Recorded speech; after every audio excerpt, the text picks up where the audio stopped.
নমস্কার, দেখছেন কলকাতা টিভি, সঙ্গে রয়েছে আমি স্বর্ণালী। শুরু করছি চারদিকের শুরুতেই যে খবরের দিকে নজর রাখবো। আমরা জানি ইতিমধ্যে লোকসভা নির্বাচনের নির্ঘণ্ট প্রকাশিত হয়েছে এবং এমতাবস্থায় কংগ্রেস বাম জোট ২০ বাম চলে। বাম শরিকদের মধ্যেই মতান্তর। ৩টি আসনে প্রার্থী ঘোষণা ফরওয়ার্ড ব্লকের।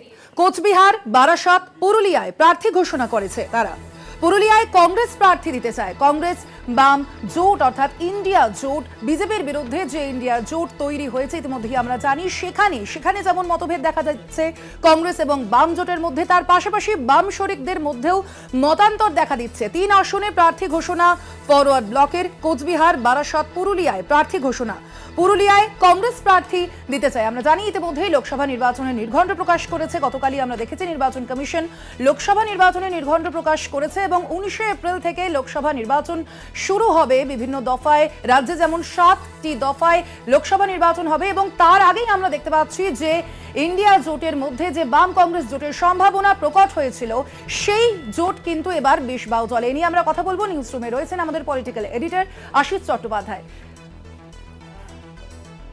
আশিসদা, আমরা যেমনটা দেখছি, আমরা যেমনটা জানি যে লোকসভা নির্বাচনকে সামনে রেখে কিন্তু ইন্ডিয়া জোট তৈরি হয়েছিল এবং সেখানে বাম এবং কংগ্রেস সেই দুই শরিক দলের মধ্যেই কিন্তু এবার জোট নিয়ে একটা চাপানুতোর লক্ষ্য করা যাচ্ছে। আদৌ কি বাংলায় এই জোট সম্ভব হবে? কি সম্ভাবনা এখন? দেখো, আজকে যে খবর প্রকাশিত হয়েছে তা হলো ফরওয়ার্ড ব্লক 3টি আসনে প্রার্থী দিয়ে দিয়েছে, কোচবিহার, বারাসাত, পুরুলিয়া। এই আসনগুলোতে অবশ্য অতীতে ফরওয়ার্ড ব্লকের প্রার্থী ছিল, তখন বামফ্রন্টের অনেক বেশি শক্তি ছিল, তারা রাজ্যে ক্ষমতায় ছিল, তখন পরপর বহু বছর তারা প্রার্থী দিত। কিন্তু এখন সেই বামফ্রন্টও নেই, সেই রামও নেই, সেই অযোধ্যাও নেই। আজকে বামফ্রন্টকে একটা দুটো আসন পাওয়ার জন্য কংগ্রেসের সাথে জোট বাঁধার কথা ভাবতে হচ্ছে। সেই অবস্থায় ফরওয়ার্ড ব্লকের কী শক্তি যে তারা 3টি আসনে প্রার্থী দিয়ে দিল। একটা উদাহরণ আমাদের সামনে আছে, যেমন ফরওয়ার্ড ব্লক এই 3টি আসনে বরাবর প্রার্থী দেয়, তেমনি বহরমপুর আসনে আরএসপি প্রার্থী দেয়। 2019 সালে কংগ্রেস এবং বামফ্রন্টের জোট হয়নি, কিন্তু বহরমপুর আসনে অধীর চৌধুরীকে সমর্থন জানিয়েছিল সিপিএম। তখন সিপিএমের কথা না শুনে আরএসপি ওখানে একটি প্রার্থী দাঁড় করিয়ে দেয়।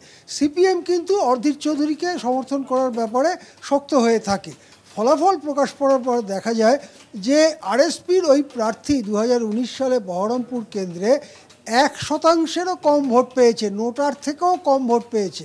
এবারেও যদি ফরওয়ার্ড ব্লক সিপিএমের সঙ্গে জোট ভেঙে একা এগোতে চায় এবং কংগ্রেসের প্রার্থী থাকা সত্ত্বেও পুরুলিয়ায় তাদের প্রার্থী রেখে দেওয়ার চেষ্টা করে, 1% ভোটও তারা পাবেন কিনা সন্দেহ। আসলে ফরওয়ার্ড ব্লকের নিজের দলটা ভাঙছে। গত পরশুদিন ভারত সভা হলে কয়েকজন নেতা মিটিং করে একটা নতুন ফরওয়ার্ড ব্লক তৈরি করেছেন। তার আগে বড় বড় নেতারা ফরওয়ার্ড ব্লক ছেড়ে অন্যান্য দলে চলে গেছেন। ফরওয়ার্ড ব্লক দলটিই অস্তিত্ব সংকটে। সেই দলের মধ্যে ঝামেলা সামলাতে এই 3টে আসনে প্রার্থী দিয়েছে ফরওয়ার্ড ব্লক। এর সঙ্গে রাজ্যবাসীর স্বার্থ বা ইন্ডিজোদের স্বার্থের কোনো সম্পর্ক নেই বলেই মনে করা হচ্ছে। হ্যাঁ, ধন্যবাদ আপনাকে আশিসদা।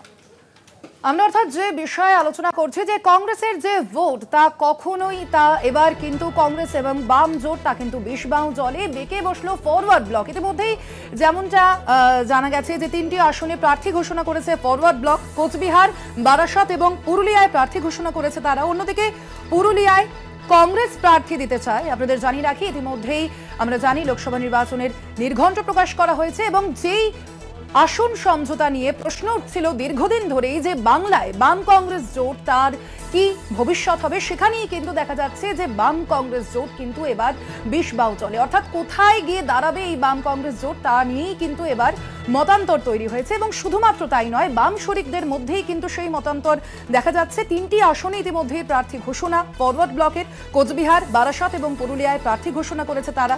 অন্যদিকে পুরুলিয়ায় কংগ্রেস প্রার্থী দিতে চায়। অর্থাৎ কোথাও গিয়ে বোঝাই যাচ্ছে যে একদিকে যেমন আমরা দেখছি বাম শরিকদের, তাদের মধ্যেই লোকসভা নির্বাচনের আগেই আমরা দেখছি যে ফাটল, তার পাশাপাশি বাম কংগ্রেস জোট নিয়েও কিন্তু আশঙ্কা তৈরি হচ্ছে। এ বিষয়ে আমরা কথা বলেছিলাম কংগ্রেস মুখপাত্র সৌম্য আইচ রায়ের সঙ্গে। তিনি ফোন লাইনে আমাদের কি জানিয়েছেন শোনাবো। বামফ্রন্টের মধ্যে ওনাদের বক্তব্য ওনারা বামফ্রন্টেই বলবেন বলে আমি আশা করি, বিশ্বাস করি। মার্ক্সবাদী কমিউনিস্ট পার্টির সাথে আমাদের আলোচনা হয়েছে এবং তাদের সাথে আমাদের জোটের বিষয়ে কথাবার্তা চলে। তো আমরা আলোচনা ফলপ্রসূ হচ্ছে প্রতিনিয়ত। এরপরে আমরা সবসময় চাই যে বামফ্রন্ট এবং কংগ্রেস একসঙ্গে তৃণমূল এবং বিজেপির বিরুদ্ধে লড়াইয়ে যাতে ভোট বাইফার্কেট না হয়, বিরোধী ভোট যেন টুকরো টুকরো না হয়, তার সর্বত চেষ্টা করা। এখন ওনারা যদি মনে করেন সেটা ওনাদের দলে আলোচনা হবে, আমরা এর বিষয়ে কি বলবো, আমরা আলাদা দল, ওনারা আলাদা দল।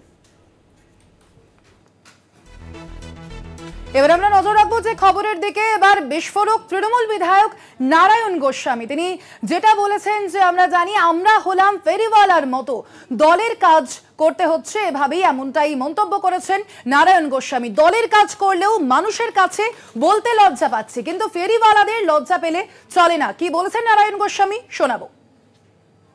কি তৃণমূলের কর্মী মানে ফেরিওয়ালা, ফেরিওয়ালা, আমরা হচ্ছি ফেরিওয়ালা, ফেরি করে বেড়াতে। আমি তৃণমূল করি, মিটিং আসছি, কিন্তু পাড়ার লোককে গিয়ে বলতে লজ্জা পাচ্ছি।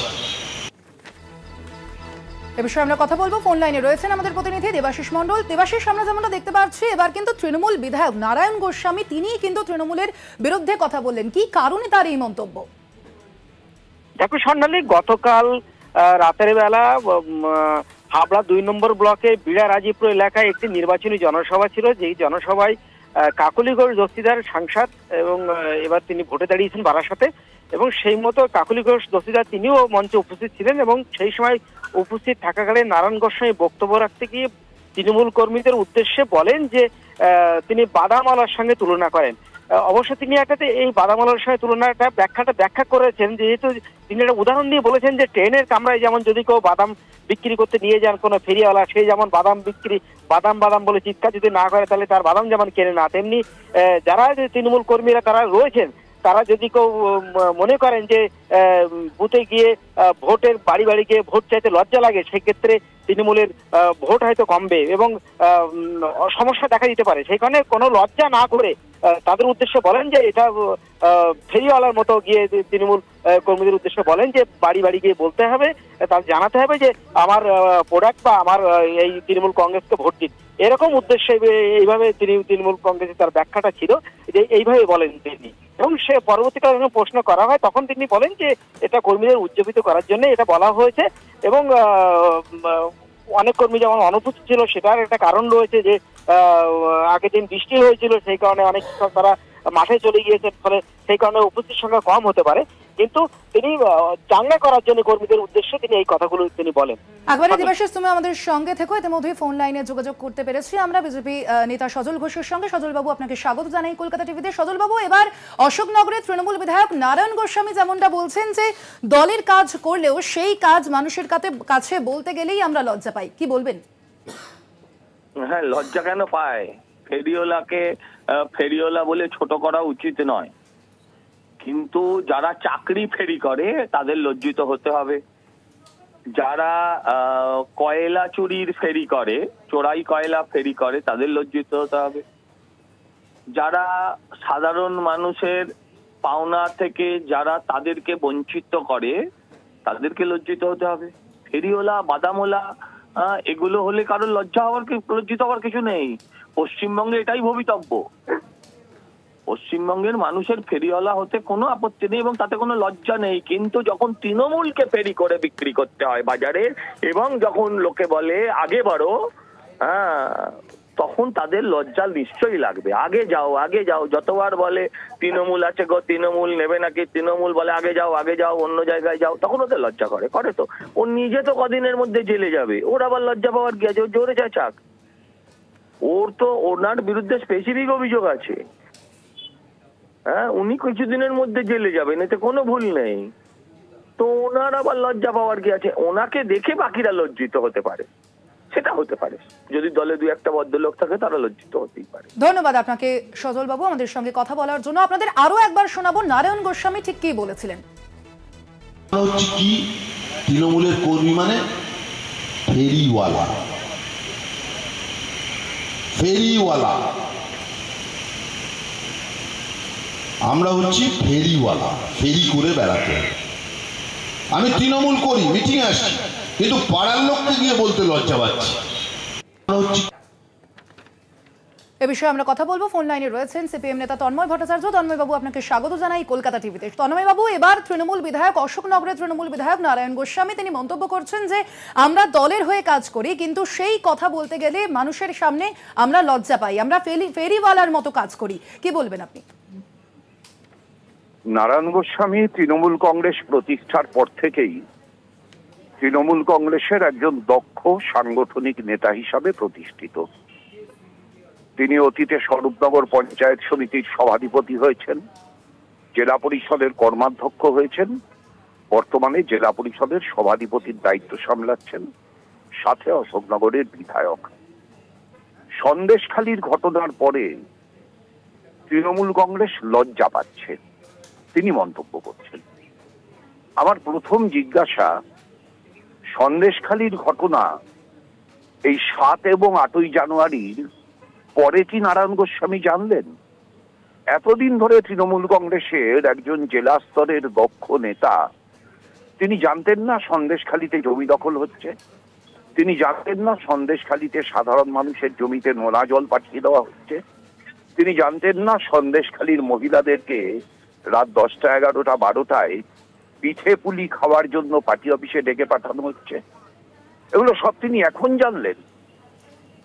তার মতো নেতা যদি এগুলো এখন জানে, তাহলে পরে সাধারণ মানুষ জানবে না, এটাই তো স্বাভাবিক।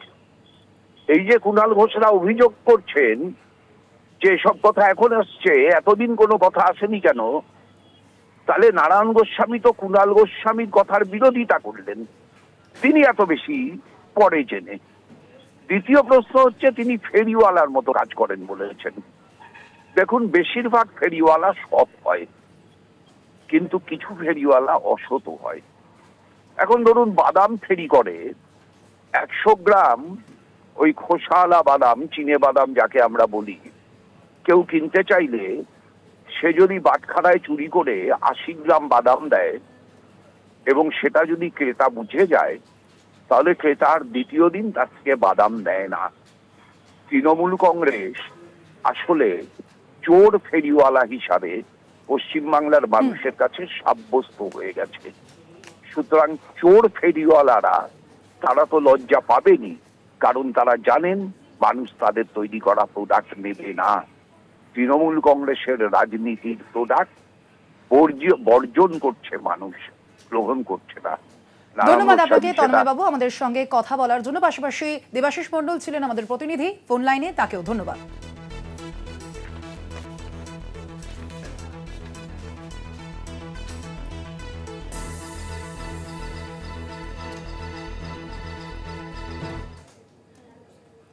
এবার নজর রাখবো যে খবরের দিকে। প্রদেশ কংগ্রেস সভাপতি অধীর রঞ্জন চৌধুরীকে এবার নিশানা ফিরহাদ হাকিমের। বিজেপির কাছে আত্মসমর্পণ করেছেন অধীর রঞ্জন চৌধুরী।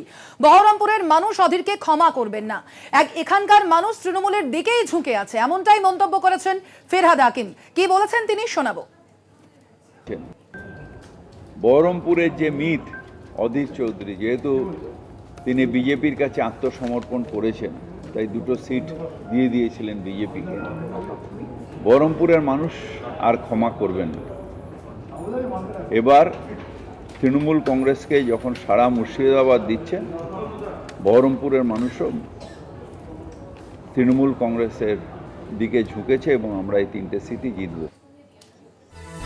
সামনেই লোকসভা নির্বাচন এবং সেই নির্বাচনের আগে এখনো পর্যন্ত কংগ্রেসের প্রার্থী তালিকা প্রকাশ করা হয়নি। তবে বহরমপুর, অধীরগড় বহরমপুর, এখনো পর্যন্ত সেখানেও অধীর রঞ্জন চৌধুরীকে প্রার্থী করা হবে না, সে বিষয়ে এখনো পর্যন্ত প্রশ্ন তৈরি হয়েছে। কিন্তু এরই মধ্যে এবার অধীর রঞ্জন চৌধুরীকে, বহরমপুরের মানুষ অধীর রঞ্জন চৌধুরীকে বিশ্বাস করে না। বিজেপির কাছে আত্মসমর্পণ করেছেন অধীর রঞ্জন চৌধুরী। বহরমপুরের মানুষ অধীরকে ক্ষমা করবেন না, এমনই মন্তব্য করেছেন কলকাতার মেয়র ফিরহাদ হাকিম। অধীরকে এবার সরাসরি নিশানা ফিরহাদ হাকিমের। তিনি যেমনটা মন্তব্য করেছেন, বিজেপির কাছে আত্মসমর্পণ করেছেন অধীর রঞ্জন চৌধুরী। এতদিন আমরা শুনেছি বিজেপি এবং তৃণমূলের সংযোগের অভিযোগ করেছে বিরোধীরা, কিন্তু এবার সরাসরি বিজেপি এবং কংগ্রেসের অভিযোগ তুললেন স্বয়ং ফিরহাদ হাকিম। তিনি যেমনটা বলেছেন, বিজেপির কাছে আত্মসমর্পণ করেছেন প্রদেশ কংগ্রেস সভাপতি অধীর রঞ্জন চৌধুরী। এখানকার মানুষ অধীর রঞ্জন চৌধুরীকে ক্ষমা করবেন না, এমনটাই মন্তব্য করেছেন ফিরহাদ হাকিম। পাশাপাশি তার আরো মন্তব্য, এখানকার মানুষ তৃণমূলের দিকেই ঝুঁকে রয়েছে। বিজেপির কাছে আত্মসমর্পণ করেছেন অধীর রঞ্জন চৌধুরী। এখানকার মানুষ অধীর রঞ্জন চৌধুরীকে ক্ষমা করবেন না। কি বলেছেন অধীর রঞ্জন চৌধুরীকে নিশানা করে ফিরহাদ হাকিম, শোনাবো। বহরমপুরের যে মিথ অধীর চৌধুরী, যেহেতু তিনি বিজেপির কাছে আত্মসমর্পণ করেছেন তাই দুটো সিট দিয়ে দিয়েছিলেন বিজেপিকে। বহরমপুরের মানুষ আর ক্ষমা করবেন না। এবার তৃণমূল কংগ্রেসকে যখন সারা মুর্শিদাবাদ দিচ্ছেন, বহরমপুরের মানুষও তৃণমূল কংগ্রেসের দিকে ঝুঁকেছে এবং আমরা এই 3টে সিটই জিতব। 4:04 দিকে এখন সময় একটা ছোট্ট বিরতির। ফিরছে আরো খবর নিয়ে, সঙ্গে থাকুন।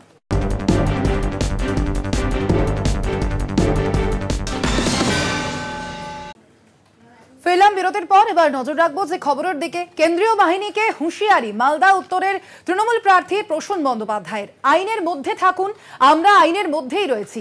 বাহিনী যদি ভয় দেখায়, আমার নাম প্রসূন বন্দ্যোপাধ্যায়, আমি আছি, मैं हूं ना। স্কুলে বসে রাখতে হবে কেন্দ্রীয় বাহিনীকে, তাদের জল দেবেন, অযত্ন করবেন না। তৃণমূল কর্মীদের উদ্দেশ্যে বললেন মালদা উত্তরের তৃণমূল প্রার্থী তথা প্রাক্তন পুলিশ কর্তা প্রসূন বন্দ্যোপাধ্যায়। বিএসএফ প্যারামিলিটারি সবাইকে শুধু একটাই কথা বলছে, আপনি আইনের মধ্যে থাকুন, আমরাও আইনের মধ্যে আছি। নির্বাচন শান্তিপূর্ণ হোক, ফ্রি ফেয়ার হোক। প্যারামিলিটারি যদি ভয় দেখায়, আমার নাম প্রসূন ব্যানার্জি, मैं हूं ना। দেখুন না, নির্বাচন সদনকে বসে রাখতে হবে এখানে, এই স্কুলেই ভালো করে জল টল মা বোনেরা আপনারা দিয়ে দেবেন। ওদেরকে কোনো অযত্ন করবেন না, ওরাও চাকরি টাকরি করে, কোনো যত্ন করবেন না। শুধু বলবেন প্রসূন ব্যানার্জি খেলতে এসছে। বুটের দপদপানি AK-47 SLR দিয়ে কিছু লাভ নেই।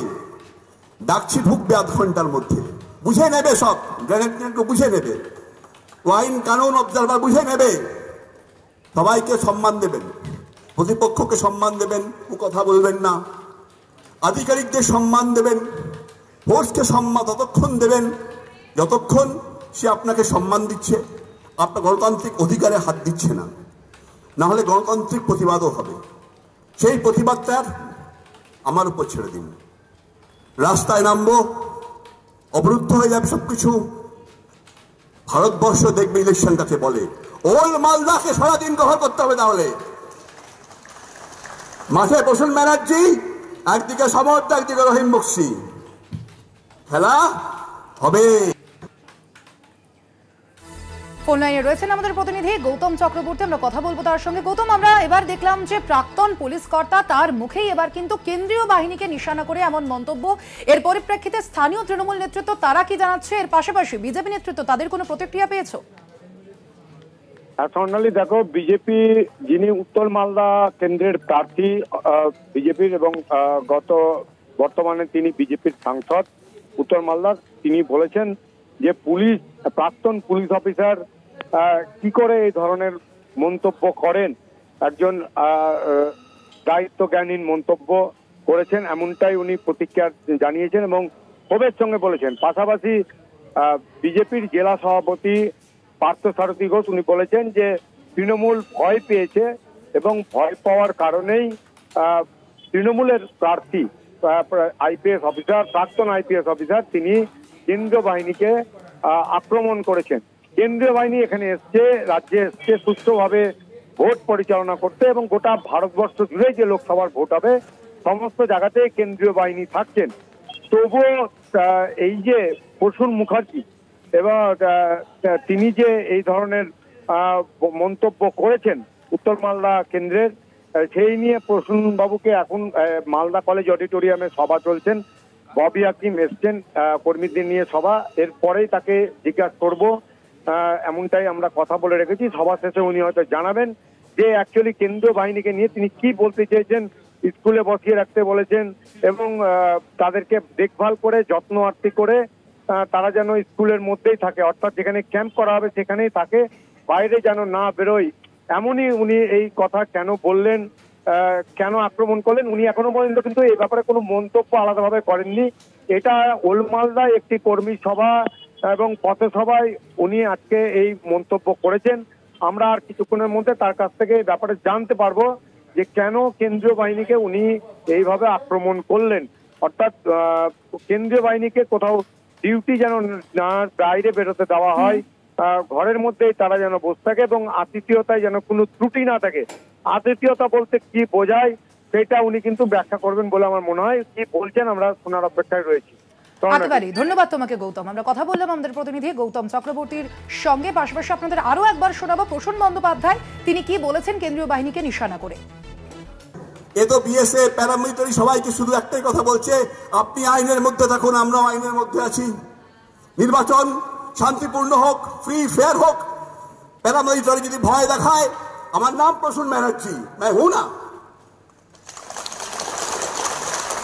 দেখুন না, নির্বাচন সদনকে বসে রাখতে হবে এখানে, এই স্কুলেই ভালো করে জল টল মা বোনেরা আপনারা দিয়ে দেবেন, ওদেরকে কোনো অযত্ন করবেন না। ওরাও চাকরি টাকরি করে, কোনো যত্ন করবেন না। শুধু বলবেন প্রসূন ব্যানার্জি খেলতে এসছে। বুটের দপদপানি AK-47 SLR দিয়ে কিছু লাভ নেই। ডাকছি ঢুকবে আধ ঘন্টার মধ্যে, বুঝে নেবে সব, গ্রেনেড বুঝে নেবে, আইন কানুন অবজারভার বুঝে নেবে। সবাইকে সম্মান দেবেন, প্রতিপক্ষকে সম্মান দেবেন, কথা বলবেন না। আধিকারিকদের সম্মান দেবেন, ফোর্সকে সম্মান ততক্ষণ দেবেন যতক্ষণ সে আপনাকে সম্মান দিচ্ছে, আপনার গণতান্ত্রিক অধিকারে হাত দিচ্ছে না। না হলে গণতান্ত্রিক প্রতিবাদও হবে। সেই প্রতিবাদটার আমার উপর ছেড়ে দিন। রাস্তায় নামবো, অবরুদ্ধ হয়ে যাবে সবকিছু। ভারতবর্ষ দেখবে ইলেকশনটাকে বলে। ওল্ড মালদাকে সারাদিন কভার করতে হবে। তাহলে মাঠে প্রসূন ব্যানার্জি, একদিকে সমর্থ, একদিকে রহিম বক্সি, খেলা হবে। এ তো বিএসএফ। আরো একটা ছোট্ট বিরতির ফিরছে আরো খবর নিয়ে 4:04 দিকে সঙ্গে থাকুন।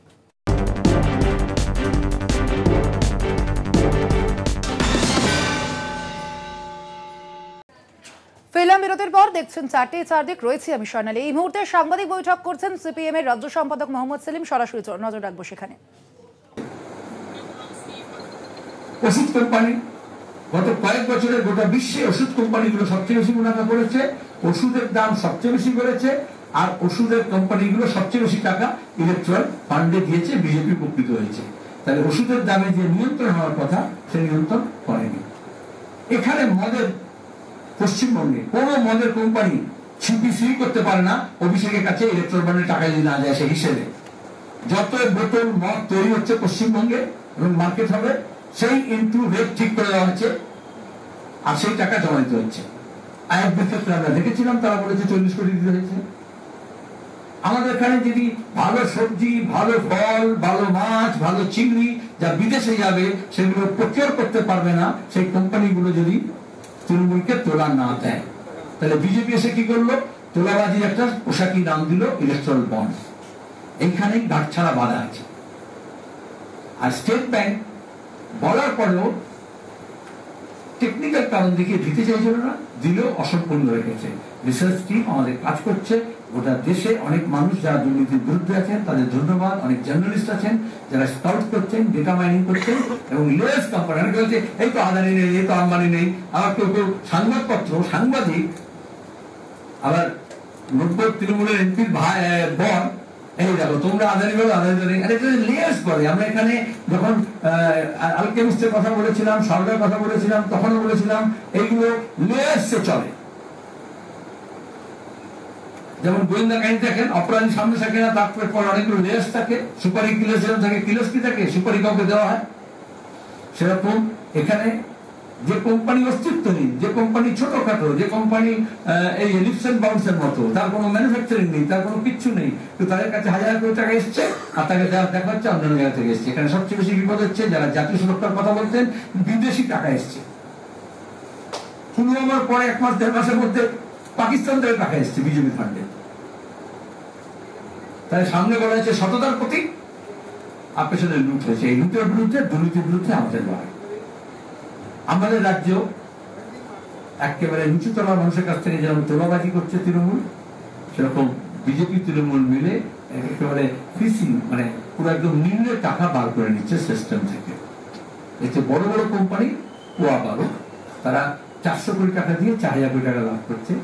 1000 কোটি টাকা লাভ করে নিয়ে সব ফিগারে আছে, তো 200 কোটি টাকা দিয়ে দিল, কিন্তু পরে বাঁধ ভাঙছে, পরে ব্রিজ ভেঙে পড়ছে, টাওয়ার ভেঙে পড়ছে, ক্র্যাক দেখা যাচ্ছে।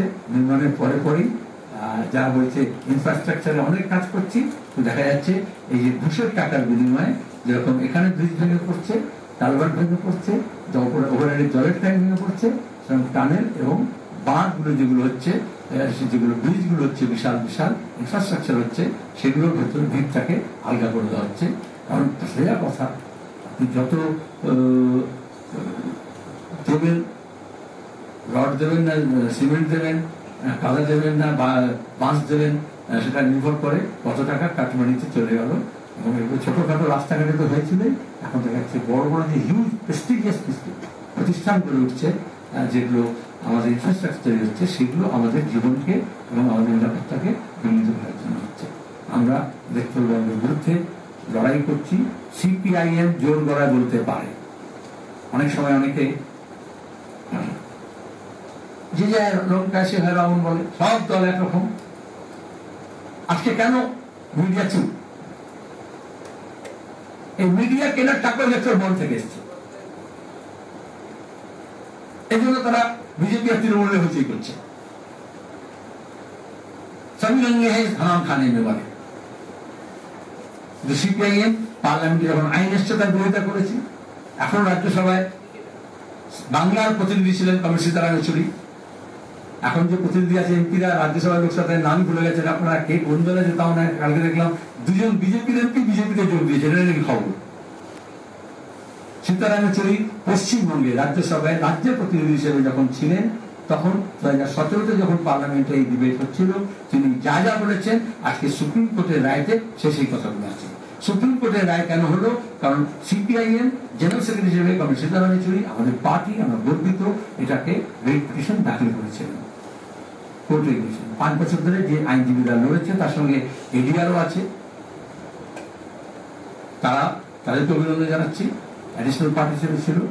তারপরে জিত হলো, তারপরেও আবার তারা আটকে দিচ্ছিল নানান ছাত্রছাত্রীদের টেকনিক্যাল কারণ দেখিয়ে। সুপ্রিম কোর্টকে ধন্যবাদ জানাচ্ছি, তারা নাম প্রকাশ করতে হবে। স্টেটমেন্ট দেওয়ার পরে ইসিআই দিয়েছে, কিন্তু তারপর দেখা যাচ্ছে সেখানে অসম্পূর্ণ তথ্য আছে, সেগুলোকে ধাঁধা আছে।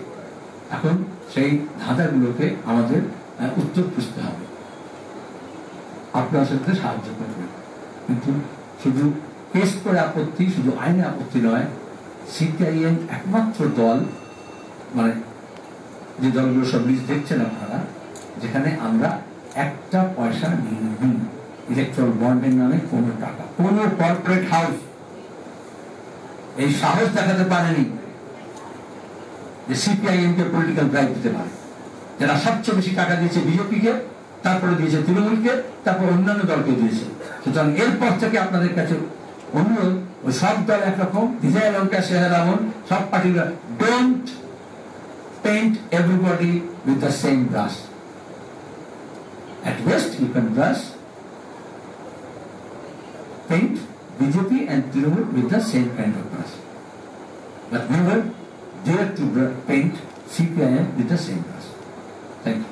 সেলিমদা, যে প্রশ্ন উঠছে তৃতীয় প্রতিনিধি ইলেকট্রাল বন্ডের যে তালিকায়, তাতে দেখা যাচ্ছে জাতীয় কংগ্রেস এবং 1600 কোটি, যখন দেখা যাচ্ছে তৃণমূল কংগ্রেস একটি রাজ্যে ক্ষমতায় থেকে। তার এবার নজর রাখবো যে খবরের দিকে। দেওয়াল লিখনে বিজেপি কর্মীকে মারধরের অভিযোগ। কল্যাণী জেএনএম হাসপাতালে চিকিৎসাধীন সেই বিজেপি কর্মী অর্জুনের নিশানায় বীজপুরের বিধায়ক সুবোধ অধিকারী, পুলিশকেও নিশানা বিজেপি সাংসদের।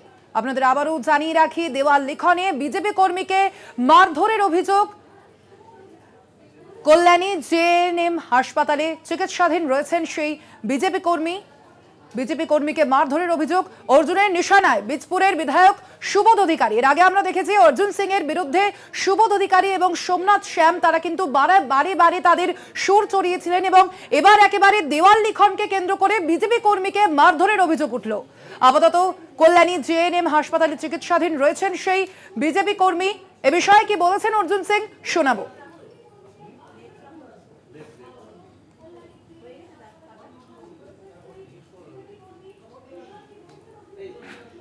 আরও দুটো কর্মী আছে, তারা দেওয়াল লিখছিল, ওই চুন লাগাচ্ছিল, দেওয়াল লিখছিল।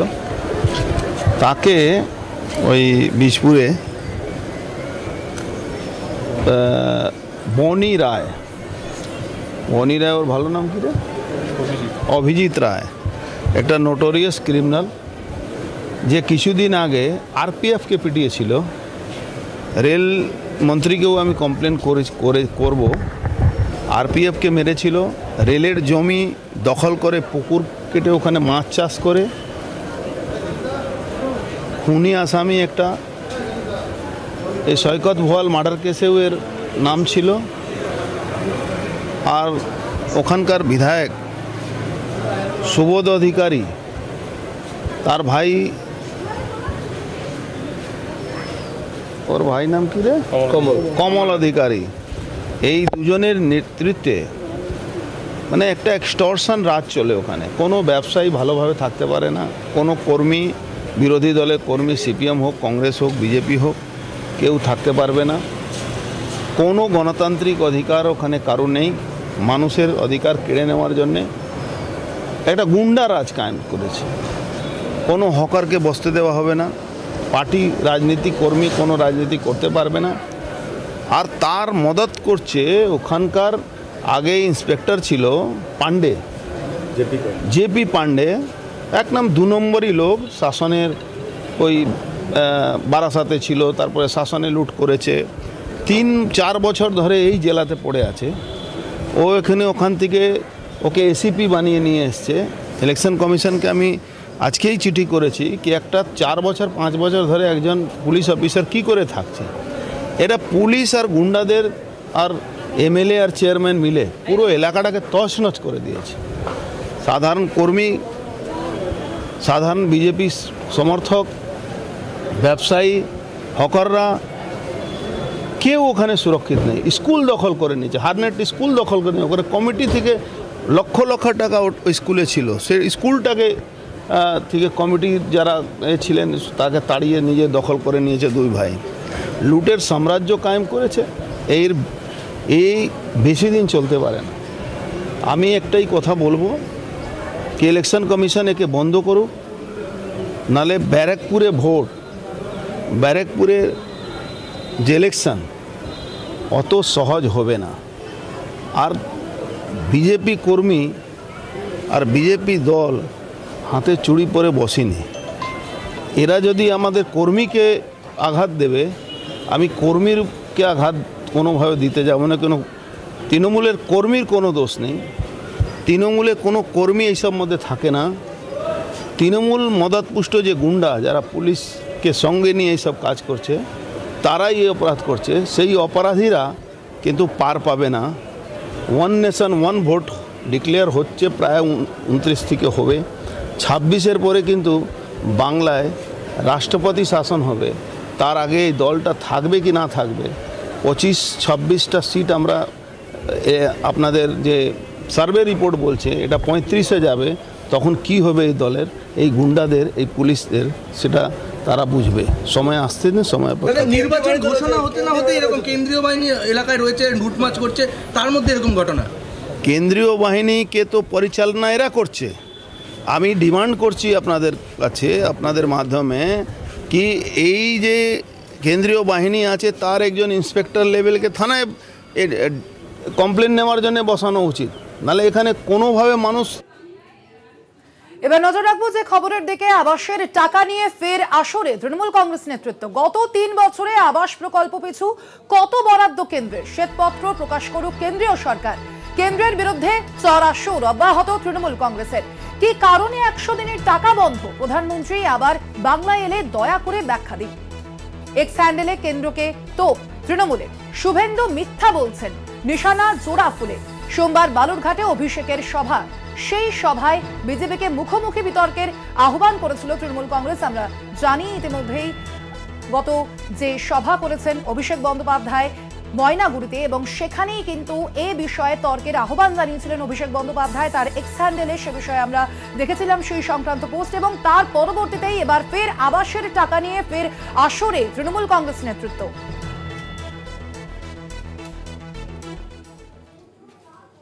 আমরা যেখানে গণতন্ত্রর স্বার্থে সামনে কাগজপত্র নিয়ে আমার নেতা অভিষেক বন্দ্যোপাধ্যায় বসতে রাজি আছেন, সেখানে কেন জানি না বিজেপি নীরব বিজেপি নিশ্চুপ এবং বিজেপি এমন একটা ভাব করছে যে এই ঘটনাটা যেন ঘটেনি। বিরোধী দলের নেতা আমিও বলেছি, আমার সহকর্মী চন্দ্রিমা ভট্টাচার্যও বলেছেন যে টুইটটা করেছেন সেটা 16 থেকে 21 সালের সেগমেন্টের টাকা। তো সেটা তো আমরাও অ্যাকসেপ্ট করছি, সেটা তো আমরাও একমত যে 21 সাল অবধি আমাদের টাকা দেওয়া হয়েছে। তা আমরা তো বলছি তারপর থেকে, তা সেইটা যদি একটা কেন ওনারা করছে, আমরা যেখানে গণতন্ত্রর স্বার্থে সামনে কাগজপত্র নিয়ে আমার নেতা অভিষেক বন্দ্যোপাধ্যায় বসতে রাজি আছেন, সেখানে কেন জানি না বিজেপি নীরব, বিজেপি নিশ্চুপ এবং বিজেপি এমন একটা ভাব করছে যে এই ঘটনাটা যেন ঘটেনি। বিরোধী দলের নেতা আমিও বলেছি, আমার সহকর্মী চন্দ্রিমা ভট্টাচার্যও বলেছেন যে টুইটটা করেছেন সেটা 16 থেকে 21 সালের সেগমেন্টের টাকা। তো সেটা তো আমরাও অ্যাকসেপ্ট করছি, সেটা তো আমরাও একমত যে 21 সাল অবধি আমাদের টাকা দেওয়া হয়েছে।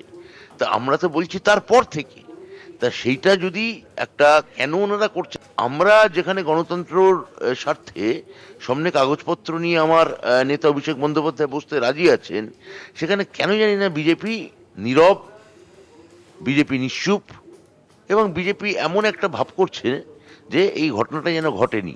বিরোধী দলের নেতা আমিও বলেছি, আমার সহকর্মী চন্দ্রিমা ভট্টাচার্যও বলেছেন যে টুইটটা করেছেন সেটা 16 থেকে 21 সালের সেগমেন্টের টাকা।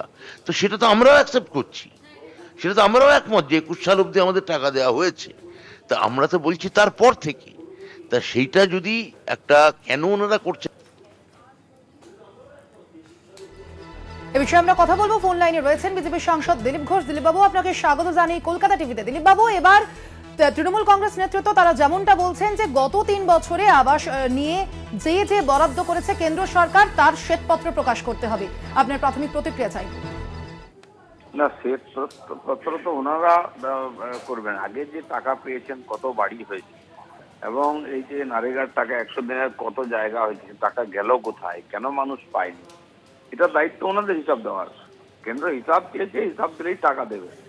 আর যেটা এতে বলে দিয়েছে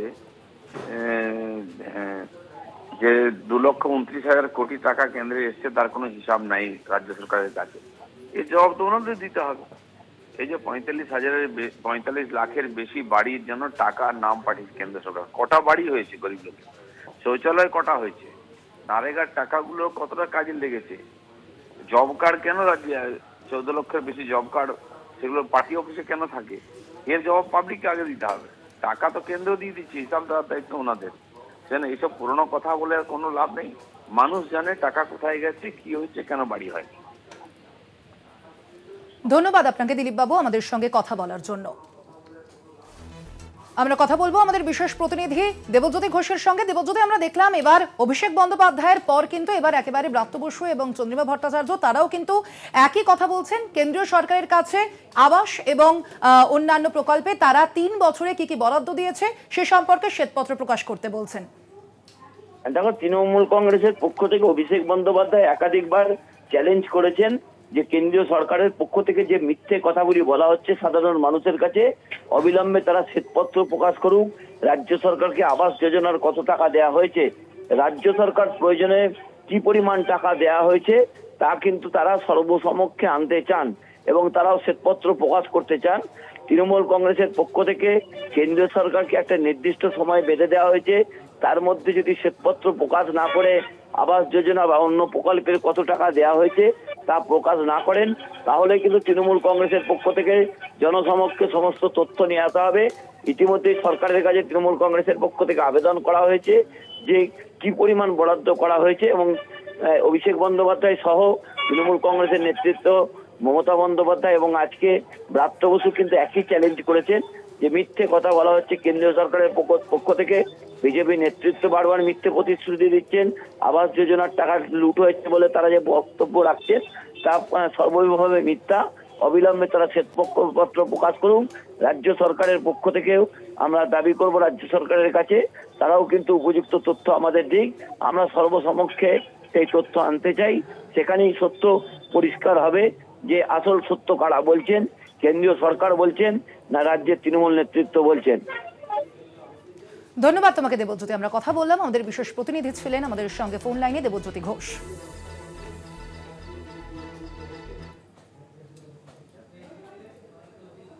এখন সময় ছোট্ট একটা বিরতির, ফিরছে আরো খবর নিয়ে, সঙ্গে থাকুন।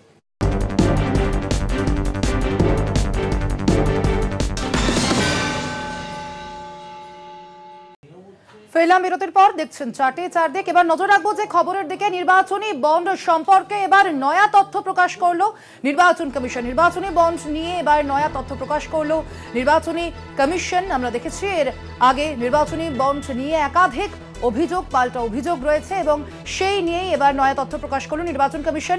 এ বিষয়ে আমরা ফোন লাইনে কথা বলবো। ফোন লাইনে রয়েছেন পলিটিক্যাল এডিটর আশিস চট্টোপাধ্যায়। আশিস দা, এবার নির্বাচনী বন্ড সম্পর্কে নির্বাচন কমিশন ঠিক কি কি তথ্য সামনে আনলো?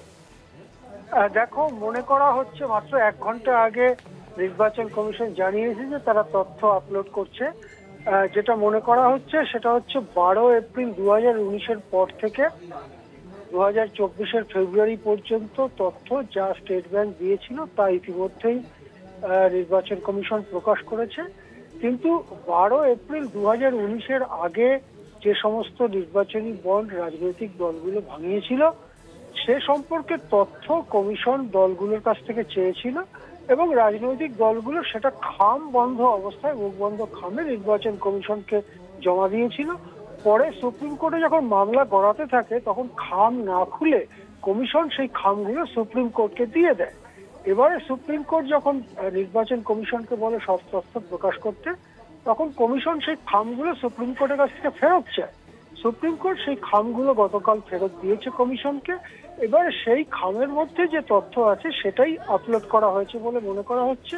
এতে 2019-এর 12 এপ্রিলের আগে পর্যন্ত কোন কোন কর্পোরেট সংস্থা বা ব্যবসায়ী কোন কোন রাজনৈতিক দলকে কত টাকা চাঁদা দিয়েছে সে সম্পর্কে একটা র ডেটা, যাকে বলে কাঁচা তথ্য, অর্থাৎ জিনিসটাকে খুব সাজানো গোছানো পাওয়া যাবে না, সেরকম একটা তথ্য পাওয়া যেতে পারে বলে মনে করা হচ্ছে। ধন্যবাদ আপনাকে আশিস দা।